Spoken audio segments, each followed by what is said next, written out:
the real reason Kim Jong Un keeps testing missiles. In 2026, once again, the world watched in shock as North Korea launched multiple missiles. 마셨습니다.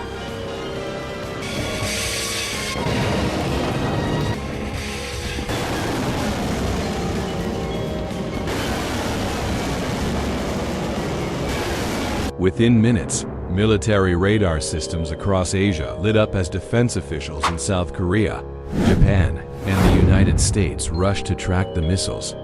Satellite images appeared on screens, military analysts began studying the launch sites, and news networks interrupted their programs. The question everyone was asking was simple but deeply concerning. Why does Kim Jong Un keep pushing these missile tests? Is it simply a show of strength, a warning to rival nations, or is there a deeper strategy behind these launches? To understand the missile tests happening today, we must first understand the country behind them. Very few countries in the modern world are as mysterious as North Korea. It is often described as one of the most closed nations on Earth. Foreign journalists rarely report freely, and most citizens do not have access to the global internet. Information is tightly controlled by the state. The capital city, Pyongyang, often presents a carefully organized image of strength and order, while much of life beyond the capital remains hidden. At the center of this system is Kim Jong Un, who inherited power in 2011 after the death of his father. When he first appeared, many analysts underestimated him because he was young, and some predicted his leadership would collapse within a few years. Yet more than a decade later, he remains firmly in control, and under his rule, the country's military capabilities have grown dramatically. The roots of this strategy go back decades. After World War II, Kim Il-sung established the state around loyalty and national independence. In 1994, power passed to Kim Jong-il, who continued the military-first policy, prioritizing the armed forces and expanding nuclear programs. When Kim Jong-un took power in 2011, he did not start the missile program, but under his leadership it accelerated faster than ever before.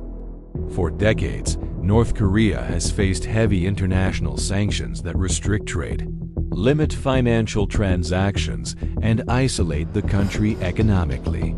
The leadership sees powerful rivals nearby, including South Korea, supported by the United States, along with regional powers like Japan and China.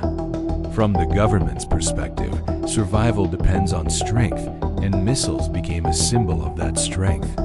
In military strategy, such weapons act as a deterrent, convincing potential enemies that attacking would bring devastating consequences. The country tested intercontinental ballistic missiles, submarine-launched missiles, and even hypersonic technology capable of traveling thousands of kilometers. These developments changed how the world viewed North Korea. A once weak country now possessed weapons that could potentially reach distant targets.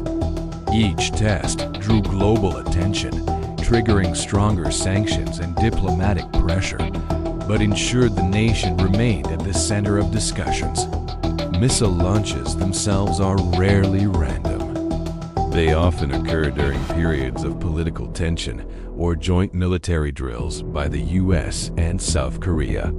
Analysts believe these launches serve as political signals that demonstrate capability and remind the world that North Korea is prepared to defend itself.